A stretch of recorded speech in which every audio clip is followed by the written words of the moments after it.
આજે તમને એક વાર્તા કહેવા માંગીશ, જે મારી મનગમતી વાર્તાઓમાંની એક વાર્તા છે. આઈ થિંક દરેકે સાંભળી જશે આ વાર્તા, કેમ કે નેશનલ જિયોગ્રાફીમાંથી નેશનલ જિયોગ્રાફીમાં પણ લખાયેલો આ કિસ્સો છે. પણ જેને નથી સાંભળી એ એવા પેરેન્ટ્સ અચૂકથી સાંભળજો. તો વાત છે, દરેકે યુક્રેન અને રશિયાનું નામ તો સાંભળ્યું જ હશે. યુક્રેન અને રશિયા વચ્ચે એક નાનકડો દેશ છે, અર્માનિયા કરીને. આ અર્માનિયા દેશમાં 1983માં ભૂકંપ થયેલું ત્યારની આ વાત છે. આ કિસ્સો ત્યારનો છે. તો પિતા અને પુત્ર સિંગલ રહેતા હોય છે, ઘરમાં બીજું કોઈ હોતું નથી. રોજની જેમ પિતા પુત્રને ઉઠાડે છે અને બ્રશ કરાવતા હોય છે સૌથી પહેલાં. તો બાળક પિતાને કહે છે, પપ્પા આજે મારે સ્કૂલે નથી જવું. તો પપ્પા એના પિતા પ્રેમથી એમ કહે છે, એવું તો હોતું હશે, સ્કૂલમાં તો કેવી મજા પડે, સ્કૂલમાં તો જવું પડે ને. તો ફરીથી થોડી વાર થઈ પિતા એને નવડાવતા હોય છે. તો ફરીથી બાળક પિતાને કહે છે, પપ્પા આજે મારે મૂડ નથી, મારે સ્કૂલે નથી જવું. તો પિતા એને કહે છે બાળકને, બેટા જો આજે તારા ફેવરેટ ટીચરનો પીરિયડ છે, તો તને સ્કૂલમાં બહુ મજા આવશે, સ્કૂલમાં તો જવું પડે. થોડી વાર થઈ બંને જણા બ્રેકફાસ્ટ ટેબલ પર બેઠા હોય છે અને નાસ્તો કરતા હોય છે. બાળક ફરીથી કહે છે પિતાને, પપ્પા આજે મારી બિલકુલ ઈચ્છા નથી, મારે નથી જવું સ્કૂલે. તો પપ્પા એને કમિટમેન્ટ આપે છે, બેટા જો હું તને છે ને તું આવીશ એટલે તારી સાથે ફૂટબોલ રમીશ, પણ સ્કૂલે તને મજા આવશે, જઈ આવ સ્કૂલે. થોડી વાર થઈ પિતા બાળકને સ્કૂલે જવા માટે રેડી કરતા હોય છે અને આ શૂઝ બાંધી રહ્યા હોય છે. બાળક ફરીથી પિતાને કહે છે, પપ્પા મારી બિલકુલ ઈચ્છા નથી, મારે સ્કૂલે નથી જવું, મારે સ્કૂલમાં નથી જવું. તો પિતા બાળકને કહે છે, જો આજે હું તને રાત્રે છે ને ડિનરમાં પીઝા ખવડાવીશ, પણ સ્કૂલમાં તારે જવું પડશે. હા ના કાની કરતાં બંને ગાડીમાં બેસે છે. એમ કરતાં સ્કૂલ આવે છે. બાળક દરવાજો ખોલી નીચે ઉતરે છે. થોડી વાર થાય છે, પાછું બાળક આવે છે, ગાડીના દરવાજા પાસે ઊભું રહે છે અને પપ્પાને કહે છે, પપ્પા મારે સ્કૂલે નથી જવું, મારી બિલકુલ ઈચ્છા નથી સ્કૂલે જવાની. પિતા તરત જ ગાડી બંધ કરે છે, દરવાજો બંધ કરી અને બહાર બાળક પાસે આવે છે. બાળકના માથે સરસ એના વાળ ઉડાવે છે, માથા ઉપર હાથ મૂકીને, અને બાળકને કહે, આંખોમાં આંખો નાખીને એક નિષ્ઠાથી કહે છે, જો સ્કૂલે જા, સ્કૂલે મજા આવશે, હું તને સાંજે ચોક્કસ 5:30 વાગે લેવા આવીશ.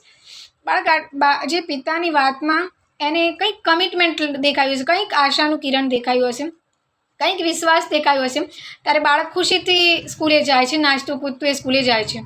થોડી વાર થઈ પિતા ગાડી લઈને ઓફિસ તરફ જાય છે, કારણ કે પોતે એક આર્કિટેક્ટ હોય છે, એટલે ઓફિસે જાય છે અને પોતાનું કામ રોજની જેમ પોતાનું કામ કરતા જ હોય છે. થોડી વાર થાય છે, બ્રેકિંગ ન્યૂઝમાં સાંભળવા મળે છે એને કે અર્માનિયામાં એક ભયાનક ભૂકંપ થયો છે. હવે ન્યૂઝ પૂરા સાંભળે છે, ત્યાં એને સાંભળવા મળે છે કે જે જગ્યાએ પિતા પોતાના બાળકને મૂકી આવ્યા હોય છે એ જ ભૂકંપનું કેન્દ્ર હોય છે. પિતાના કાનમાં આટલા શબ્દો સાંભળતા જ અચાનક ખૂબ જ આઘાત લાગે છે અને પિતાને અંદરથી બહુ જ પસ્તાવો થાય છે કે બાળક સવારથી ના પાડી રહ્યું હતું કે મારે નથી જવું, રડી રહ્યું હતું, છતાં એની એક પણ વાત સાંભળી નહીં અને એને સ્કૂલે મૂકી આવ્યા. પિતા રડતા જલ્દીથી ગાડી લઈને સ્કૂલે પહોંચે છે. સ્કૂલ તરફ આવે છે, જુએ છે તો જે સવારે બાળકને જે જગ્યાએ મૂકી આવ્યા હતા ત્યાં એક મોટું બિલ્ડિંગ હતું, તે ધરાશાયી થઈ ગયેલું હોય છે અને અત્યારે એક કાટમાળનું જંગલ બની ગયું હોય છે. પિતા દ્રશ્ય જોઈ નથી શકતા. થોડી વાર થાય છે, ફાયર બ્રિગેડવાળા પણ પિતાને જાણ કરે છે કે અંદર કોઈ બચી શકે એવું નથી. ભૂકંપ એટલું ભયાનક રીતે થયું છે કે બધું ધરાશાયી થઈ ગયું છે. પિતાને માનવામાં પણ નથી આવતું. થોડી વારથી પિતા પૂછે છે, આસપાસ કોઈ હશે લોકો એમને પૂછે છે કે આમાંથી ક્લાસરૂમ કઈ બાજુ હતા અને 7મું ધોરણ ક્યાં હતું. તો એટલામાં કોઈક વ્યક્તિએ કહ્યું હશે કે ઓલી તરફ હતું, ક્લાસરૂમ ઓલી તરફ હતા. તો પિતા ફટાફટ પાવડો અને જે ખોદવાની જે બી વસ્તુ હોય છે એ લઈને ફટાફટ આવે છે. લોકો એને રોકવાનો બહુ પ્રયત્ન કરે છે કે ભાઈ ખોટી મહેનત ના કરશો, કેમ કે ઓલરેડી કંઈ જ બચ્યું નહીં, ફાયર બ્રિગેડવાળા કામ કરી જ રહ્યા છે, એમને પણ હાથમાં કંઈ આવ્યું નથી અને ભૂકંપ એટલું ભયાનક રીતે થયું છે કે કંઈ બચ્યું નથી. છતાં પિતા કંઈ જવાબ આપતા નથી, બધી વસ્તુઓ લઈને જાય છે રૂમ તરફ. પછી ત્યાં ખોદ્યા કરે છે, બહુ જ કાટમાળ કાઢે છે, પણ એમના હાથમાં કંઈ આવતું નથી. આમ કરતાં સવારના 4 વાગી જાય છે.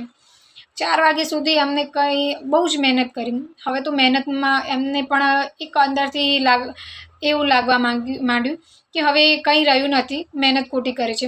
એટલામાં થોડી વાર થઈ, એક અંદરથી સળવળ અવાજ આવ્યો, સરકવાનો કંઈક અવાજ આવ્યો. તો પિતાને અંદરથી એક આશાનું કિરણ દેખાયું અને એક અંદરથી એક જોશ આવી ગયું. એક જોશથી એ ફરીથી પોતાના કામે લાગી જાય છે, કાટમાળ કાઢવા લાગે છે. એટલામાં એક બાળક બહાર આવ્યું. એક બાળકને બહાર કાઢ્યું, બીજા બાળકને બહાર કાઢ્યું, ત્રીજા બાળકને બહાર કાઢ્યું, 4, 5, 6, 7 એમાં 8 બાળકને બહાર કાઢ્યા, પણ પોતાનું બાળક તો એને મળ્યું જ નહીં. હવે તો માનવતાનો પણ અંત આવી જાય કે આટલી મહેનત કરી છતાંય મારું બાળક તો મને મળ્યું ના. ખોટી મહેનત કરી આટલી, એને અંદરથી એવું થવા લાગ્યું. છતાંય એને હાર ના માની અને ફરીથી પ્રયાસ કર્યો. એટલામાં છેલ્લું એક બાળક હતું, 9મું બાળક બહાર કાઢતું હતું. એણે પોતાનું બાળક દેખાયું, અંદરથી બહુ જ આનંદ થયો અને બાળકને જોતાં એકદમ એક અલગ એને આનંદ થવા લાગ્યો. પરંતુ બાળકે એક વાર પણ પિતા સામે ના જોયું, પિતાની આંખોમાં એક વાર પણ ના જોયું. પિતાને બહુ જ દુઃખ થયું કે મેં આટલી મહેનત કરી, બીજા બાળકોના પેરેન્ટ્સ તો હાર માનીને ચાલ્યા ગયા. મેં એટલીસ્ટ એટલી મહેનત તો કરી એને બહાર કાઢવા માટે, છતાં એને મારી સામે એક વાર પણ ના જોયું. ટ્વિસ્ટ અહીં આવે છે, જરૂરથી સાંભળજો. બાળક બહાર નીકળે છે અને જે 8 બાળકો હોય છે એ બહાર નીકળેલા હોય છે. એમના ખભે હાથ મૂકીને કહે છે, મેં કહ્યું હતું ને મારા પપ્પા જરૂર આવશે. એમણે કહ્યું હતું કે હું આવીશ, તો મને વિશ્વાસ હતો કે એ આવશે, જરૂરથી આવશે.